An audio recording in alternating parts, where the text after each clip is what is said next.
I'm Shiva. I'm Sketch. And this week on AnimeCons TV, we're going to talk to you about resin casting, which is a great way to improve your cosplay, like accessories and props, and it comes in incredibly handy and it makes everything look a lot nicer when you learn how to do it. So there's a lot of different ways you can try it, so we're going to talk a lot about the different things you can do with it. Most commonly, you might see people make clear gems from it, which look a lot nicer than the plastic ones you can buy, and you can make them in shapes and colors that you might not, be able to find in the store pre-made. But you can also make all sorts of props, like these medallions that Sketch made for our Legends of the Hidden Temple group.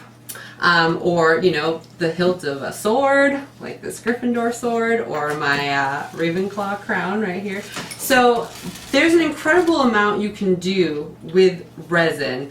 The first part, though, is you need a mold to actually pour the resin in, and there's kind of two different ways you can do that. You can either start simple and find a pre-made mold, and these aren't necessarily made to be molds. These are just things that you find like in Michael's. And this one is actually for chocolatiers. For baking. But once you use it for one of these, don't make chocolate with it. No. This is actually interesting. This is actually a mini mold for making paper decorations, but it was like, oh, these are various sizes of round. And very common is these little paint palettes, right? Paint palettes. They have all different sizes and depths of already round. And certain ones have different crevices for different things. So like if you want a certain size gem, you can actually just only pour it so big or so much to make it the size you want. So that comes in handy too. So when you're first starting, this might be the way to go if you want to try doing some simple shapes. But if you want to make something more complex, you actually can sculpt your own item that you can make a mold out of yourself. Like Sketch has a few that he's made over here. Maybe you want to start with a simple one? A simple one actually was this one here. I'm not sure how well it's going to show up. But basically, we were trying to actually use the pre-made gems. The plastic ones? But we couldn't get enough of the one color because they don't sell you one color bags anymore. No, they make a bag of all these colors and you can't pick them out. So I glued a bunch to a board and made a quick mold of them to make all my ones I needed green. So that's the simplest you can really go. Is pour mold stuff over things that already exist. Right? Yeah. The secondary would go is like if you want to do some sculpting. Now, I generally tend to use this brown sculpting clay. Basically, it's very firm, so you're less likely to smudge the detail by accident. Only thing is that it's very firm that you got to kind of warm it up, so that's something else. But other than that, I'll sit there and I'll actually sculpt the item one way or another. So let's show so this one is my Madoka Magica gems, correct? Yeah. Right here is the gems that are inside the bow, and this one is the one that's on her chest. So this, you took the sculpting clay and you just used some of your sculpting tools here to smooth these out, right? Yeah, different tools. You can, again, all the stuff you can actually find for the most part at general craft stores, but they have different clay tools, metal tools that do it. Open it up here.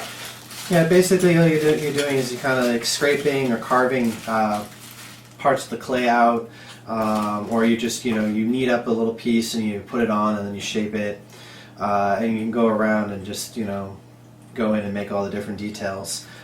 This is the stuff that would probably be the hardest part of the mold making. Right, which is why I was thinking, something, obviously, Sketch is an artist, so doing something like, the Ravenclaw crown or the Legends of the Hidden Temple medallion is something that, he happens to have a skill for already. But something as simple like even this Madoka Magica gem, like if you were doing, this one's for Madoka, but if you're doing like Homura and she just has that simple diamond shape, or I mean even like Madoka's small gem shape, that's not something you could find in a store, and you could probably, and I think a lot of people just mold it out of clay, but by making a mold of it you can actually make the clear version so it looks a little more accurate and it's a little more colorful and fun.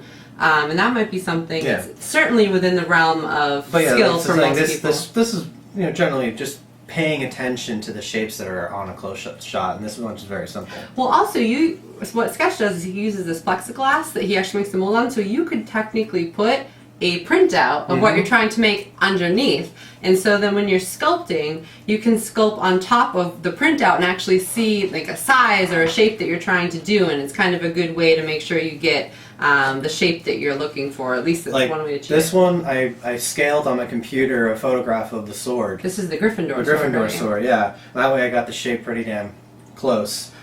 Scaling it to myself, generally I'm too big for what the sword actually looks like, so I made mine a bit bigger. But yeah, it helped out definitely getting the proportions right. So once you have the sculpture, how do you then make a mold for it? As you can see with this one, you see this little green on the edge here? This is actually another type of clay, but basically you want to now build up a wall to contain the mold supply. So if you notice now, this is the mold for this one. You know, if you look on its side, I used too much on this, I didn't need this much, but I put up a wall system to hold up everything as I was pouring. And what do you use to do that? You just... Generally anything I can find. Depending on how tall your mold is, you can even get away with just making strips of clay and pressing them down on the plexiglass to make the walls. Be like a barrier. A barrier, so it doesn't go all over the place. Or you can get, if you go to like a home improvement store, a painting stick.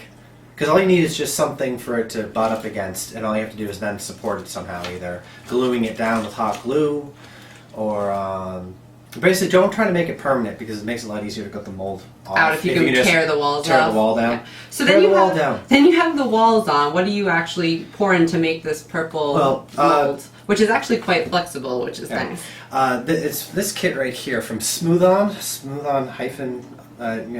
.com. This is pretty much like the starter kit for anybody. It's what they call a sample kit. Anywhere from a novice to a professional will probably grab this kit at any point. What's great about this is that you can order it at blick.com or even Amazon, and they're roughly about the same price. It's only shipping. Amazon's really nice if you're in a pinch and you got to get it to yourself fast. And you're a Prime member. I ordered this 2 days ago. It's here now. But basically what it is, if you open it up, it's a two-part mold. Basically, two-part means is that you mix A and B equal amounts. So whatever you pour of this, you mix, and you got the ratio right. And about how many molds can you make with one of these? It depends. It really depends, because it's a whole thing when you come down with volume. I use too much for the medallion one. It's a little thick. But like something like the crown. I could say I could do thick. this crown, this one, and the Gryffindor mold, maybe with one case. These are pretty large. But something like Madoka. I could probably make 10 of these molds if I wanted with to. One set of these. Yeah. So it's kind of more the affordable way, because this stuff does have a shelf life. I mean, a kind of long shelf life, but it's good that you can get it in a small quantity. But like I say, there's part A, part B. What's really cool, if you open them up, is that one's blue. And all your elementary art students. You can't see very close, they're very liquidy in there, so you can't tip them too much. And the other one is pink. So it makes purple! So you also can tell that you're mixing thoroughly enough too, so that you don't see any streaks of one color. Right. That's great.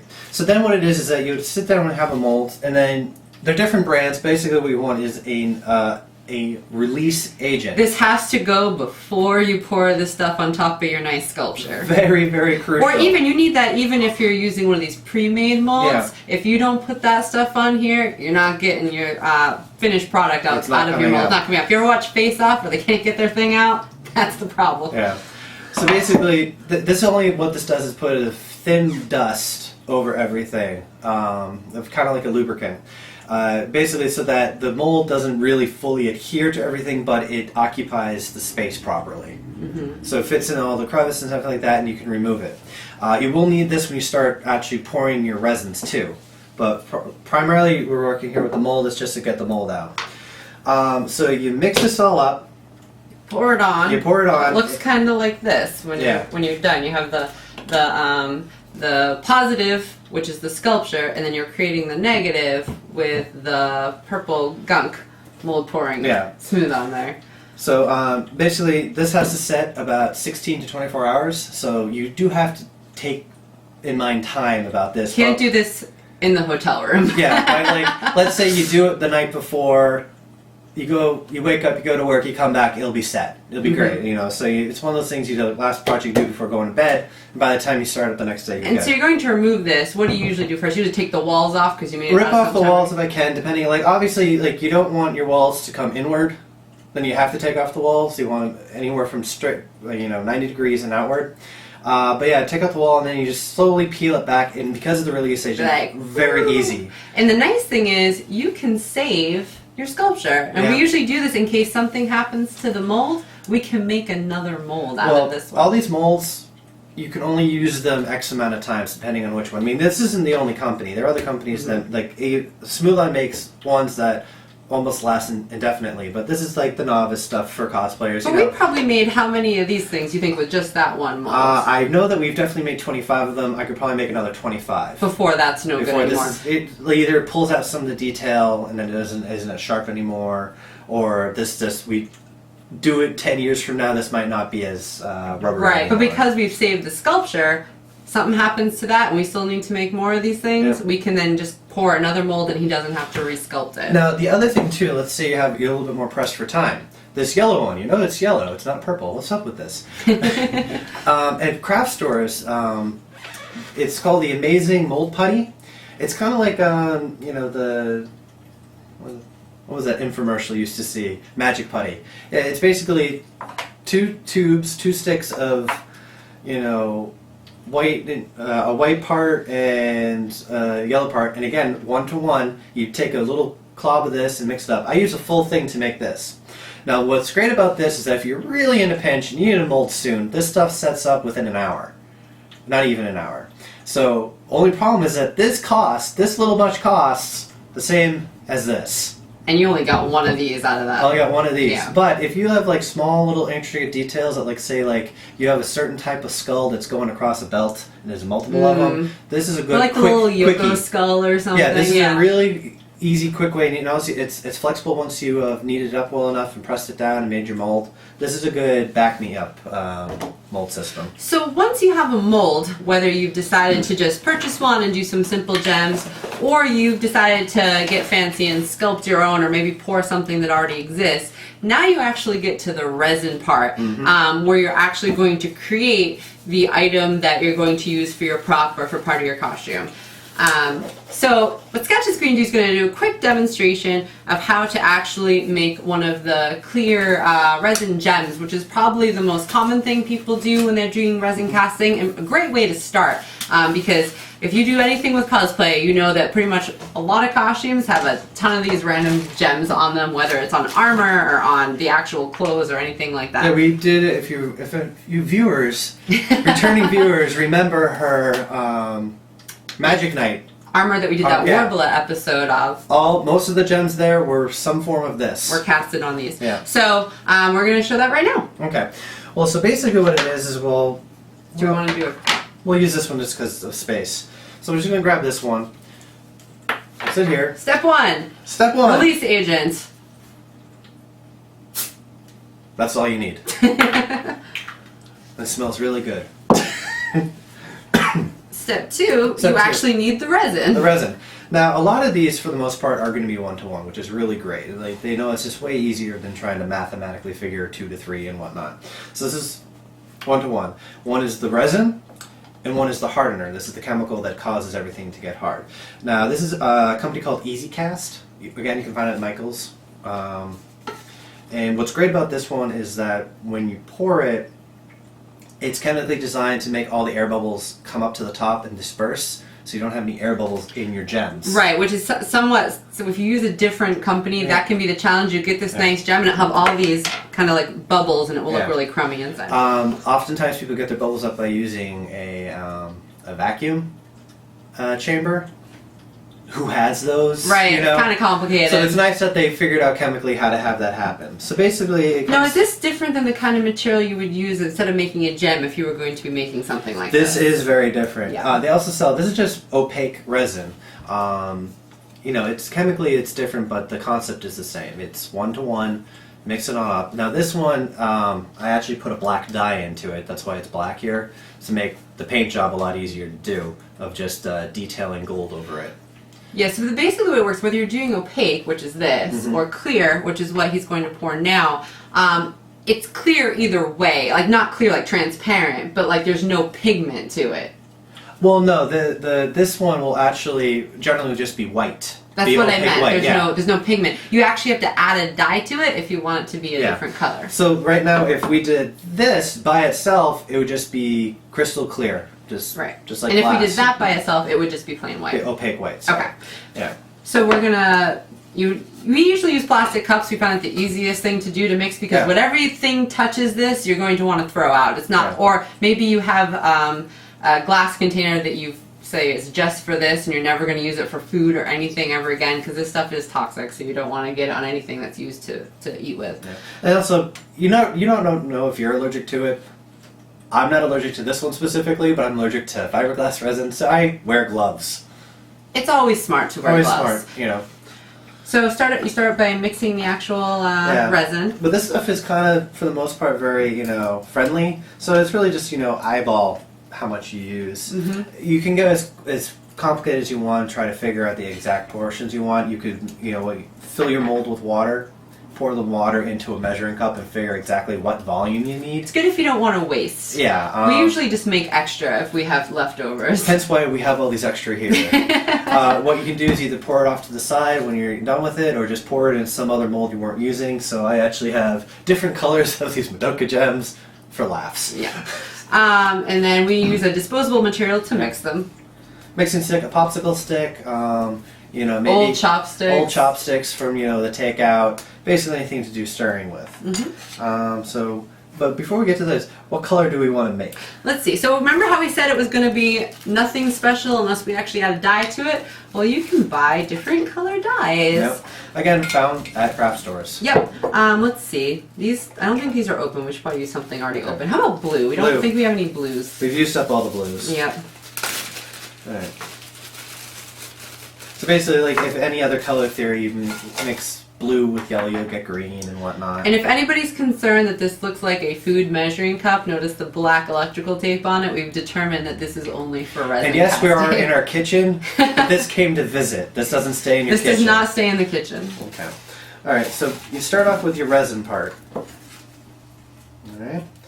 And you just pour them out.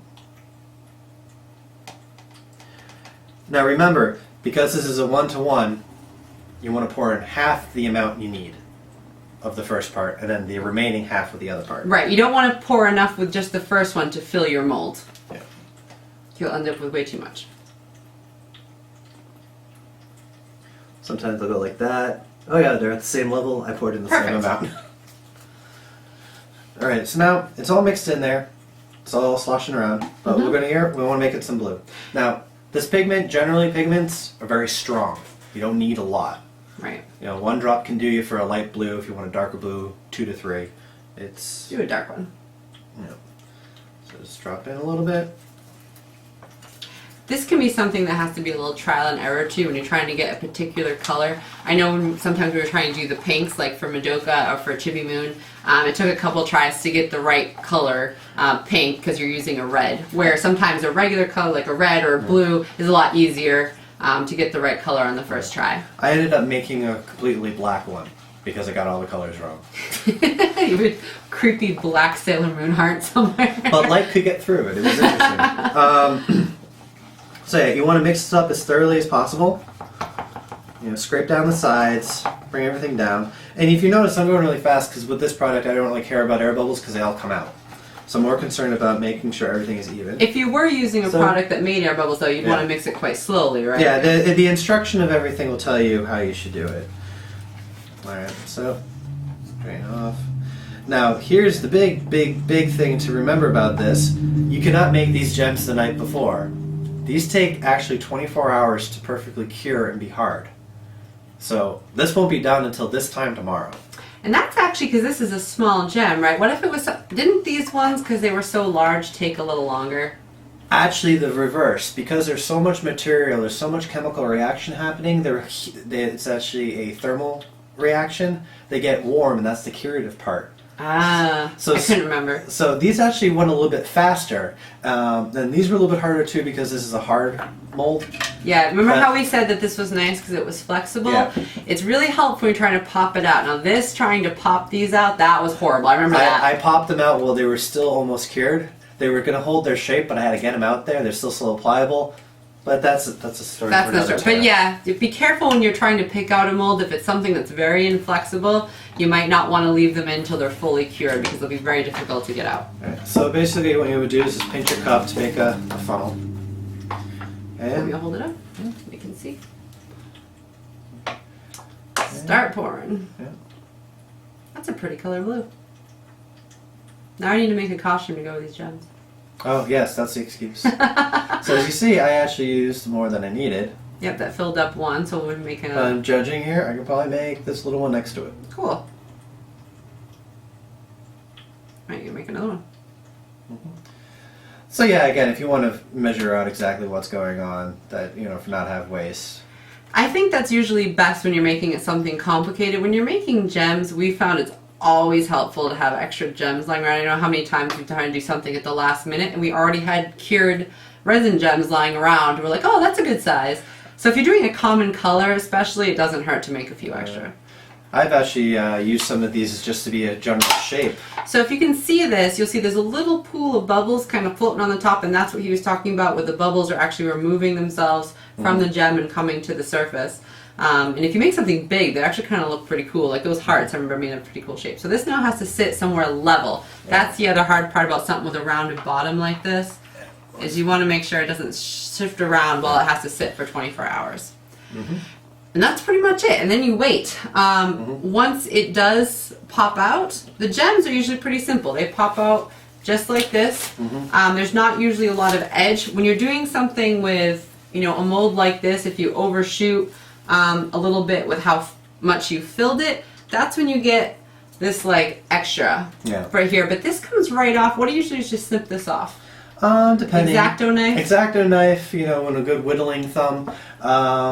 Depending on what it is, it might, like some of the medallions, I actually had to use a bandsaw just because it was Those easier. are thicker, yeah. Because this is very thin. This would bend, and we could Yeah. probably snip this off with pretty much anything. But an X-Acto knife gets you more precise edge. Yeah. But you might notice that even though they're clear, they're not reflective. All right, like if you were going to put this on, let's say, material like here, his shirt is kind of bleeding through this, and you lose some of the red, and you lose some of the reflectiveness. So Sketch has a really great way of fixing that. Well, there's two ways. There's one, if you notice the prop here in the corner, the Nirvana staff, how deep these gems look. It's a lie. I actually used little craft mirrors and made my gems to the sides. The only ones I have left right now are these very large ones. But they come in different sizes. But you're like that, and you get a nice reflective background to it that helps. So, and also to keep in mind, because I've seen this happen before, if you were going to then like hot glue these to something, you're going to see the hot glue streak marks in the back. It's going to show through. So it's really good to put some kind of backing on it, not only to get the reflective look, but also to hide whatever you're going to use to attach this to whatever it is you're going to attach it to. Now, if we go to the next option, now this is the option everyone probably will use. Okay, this is aluminum duct tape. This is tape that you use for ductwork for heating systems and everything like that. You see how it's shiny on the outside? It all also happens on this paper back when you remove it. And it's sticky. And it's sticky. And if you can remove it, because I cut all my nails today because I was smart. Want me to do it? That's alright, I got it.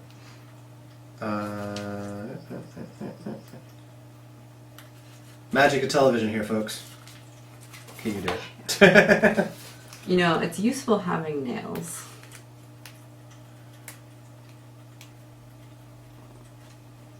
But what's great about this is you can get that is that on the sticky side, it's still reflective. Here we go. So when you have gems and such... Actually, I would almost argue it's more reflective on the sticky side. Yeah. So if we stick one of these gems on... Your gems on, you press it down. You might use like your nail in the back to make sure it's, no bubbles or anything like that. That surprisingly will give you reflection. Looks really nice. And it comes out really good. So basically you pull it off and you sit here and you kind of like take scissors or an X-Acto knife and you trim it out, and it's really good. This is also a really good tip if you want to actually decorate something to look metal too. Sword blades, something like that. If you have like a wooden one, you put this on, it's nice and shiny. I learned this from Adam Savage from Mythbusters. But yeah, so if you had something like this, and then you were going to put it like in the crown or whatever in the background, you don't see any kind of adhesive that I'm going to then use on the back of this to attach it to whatever I'm going to attach it to. So that's very useful. Yep. But then after that, if you're not really happy with the sheen, what's happening With this? Basically, if you got a really, really smooth mold, you're going to get a good sheen. But if you don't really have it, gloss spray paint, just the clear coat, which I put on like everything in one way or another, either matte or gloss. But gloss really just makes it shiny over, because if you look what's in your hand and then you look what's now, you get a little bit of a shine. You can also sand these too. Usually they're coming out pretty smooth, but I know when we poured some of the Madoka gems, like this one was a little bumpy. Yeah. So we just took some. Well, it's this was originally sculpted out of clay, and you only can get so close. But again, any of these resins you can sand, buff afterwards too. And then if you clear coat that brings some of the shine back, because when you sand it, you lose some of the sheen, of course. Yeah. But then you bring it back when you do that. So yeah, I mean, pretty much what you can do is almost endless with it. Now, if you're doing some of the, take that. But as a show, this handle was resined with opaque resin, and then the gems, I made a mold and made all the gems out of clear resin. Right. So pretty much every detail on the sword, because the blade is the only part that's wood, was made out of resin. Yeah. And then just different cosplay paint techniques, and I have a Gryffindor sword that's just scaled to me. Yeah, because this stuff paints very well. So you see, like, we use rub and buff there, and same here. This crown was entirely done in resin, and I'm trying to remember, we had to actually take it out because this is obviously flat, and then curve it after it was removed from the mold. This is something when you just learn how timing with the opaque resin. There's a time where it's set, but it's bendable. So what we did, we took this and then went around a pipe, and then when it was cured, removed the mold, and it was already bent in the shape. That's the nice thing about being flexible too. People have done that for ornamental cufflinks, or gauntlets. Yeah, they make it straight, and then just before it fully hardens, they bend the mold around something, and now it's a cufflink. And resin has some advantages. Like when we first made this crown, the first time I cosplayed Rowena Ravenclaw, we made it out of Sculpey, and we baked it, which is what a lot of people do for these things, but it was very brittle, and so it made it, and I was able to wear it, but on the flight home, it broke into about 5,000 different pieces. And so what was great about this, and so poor Sketch had to then sculpt the whole thing again, because when you do it in Sculpey, obviously, you have to make the detail. But if something were to happen to this, if I were to drop this and run over it with my car or something, we could pour one. And in a day, I'd have a new crown. Granted, we'd still have to put all the little gems on it, but that's still a heck of a lot of work than having to create this whole thing again from nothing. So it gave us that ability too, is that you can make more, you can screw up. It gives you some freedom to do that. And you can mass produce something like, we've always thought, we're like, oh, well, everyone loves Legend of the Hidden Temple. We could probably just bang out 100 of these and sell them at a convention. You know what I mean? So it gives you a lot of leeway. This we actually did because we had a group of about 15 people doing it, and we wanted to make a lot. So it gave us some options. So yeah, definitely try it out. Play around with it. I mean, I highly recommend starting out with a pre-made mold, doing some gems, some clear stuff, and then working your way up to sculpting, because there's a lot of things that you need to make for a costume that just don't exist in real life, and this gives you another opportunity to try to recreate them. Anything else? Well, I think we got it. All right, well, we'd love to see some of your projects that you make in resin, so send them our way. We'd like to see or any techniques or products that you use that we haven't mentioned. Let us know about them. At this email. Alrighty, so you can give us some feedback we're on Facebook, we're on YouTube, Twitter, Google Plus, Subscribe, Tumblr. subscribe, tell your friends, and we'll see you next week.